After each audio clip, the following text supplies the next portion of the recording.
SIR form எப்படி fill பண்ணணும் அப்படின்றத இந்த வீடியோவில் பார்த்துக்கலாம். முதல் பாகத்தில் லாஸ்ட்டில் உங்களுடைய புகைப்படத்தை மட்டும் இப்போ எடுத்த ஃபோட்டோவை மட்டும் அட்டாச் பண்ணுங்கள். அடுத்த 2ஆம் பாகத்தில் உங்களோட date of birth, Aadhaar card number, phone number எல்லாமே கொடுத்துட்டு தந்தையுடைய பெயர் எழுதிட்டு தந்தையுடைய வாக்காளர் அடையாள அட்டை எண் கண்டிப்பாக எழுதணும். அடுத்தது அம்மாவுடைய நேமு, அம்மாவுடைய வாக்காளர் அடையாள அட்டை எண் இருந்துச்சுன்னா நீங்கள் எழுதலாம். அடுத்த துணைவரோட பெயரில் ஹஸ்பண்ட் அல்லது ஒய்ஃபோட நேமு, அவங்களோட ஓட்டர் ஐடி நம்பர் இருந்துச்சுன்னா நீங்கள் போடலாம், இல்லைன்னா சின்ன கோடு மாதிரி போடலாம். 3ஆம் பாகத்தில் 2002 ஓட்டு போட்டவங்க மட்டும்தான் இது ஃபில் பண்ண முடியும். 2002 நீங்கள் ஓட்டு போட்டிருந்தீங்கன்னா உங்களோட வாக்காளர் எண் பெயர் அப்படின்ற இடத்துல உங்களோட நேமு, உங்களோட ஓட்டர் ஐடி நம்பர், உறவினருடைய பெயர் அப்படின்ற இடத்துல உங்களுடைய தந்தை அல்லது தாயோடைய நேம் எழுதணும். அவங்களோட ரிலேஷன் கீழே தந்தை அல்லது தாய் அப்படின்றத எழுதி.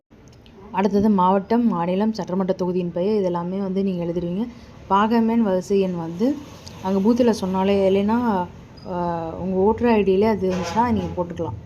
4ஆம் பாகம் அப்படின்றதில் பார்த்தீங்கன்னா உங்களுடைய நேம் கிளப் அதில் இதில் என்னென்னா 2002 எலெக்ஷனில் ஓட்டு போடாதவங்க, 2002 ஓட்டு போடாதவங்க இந்த சைடு ஃபில் பண்ணணும்.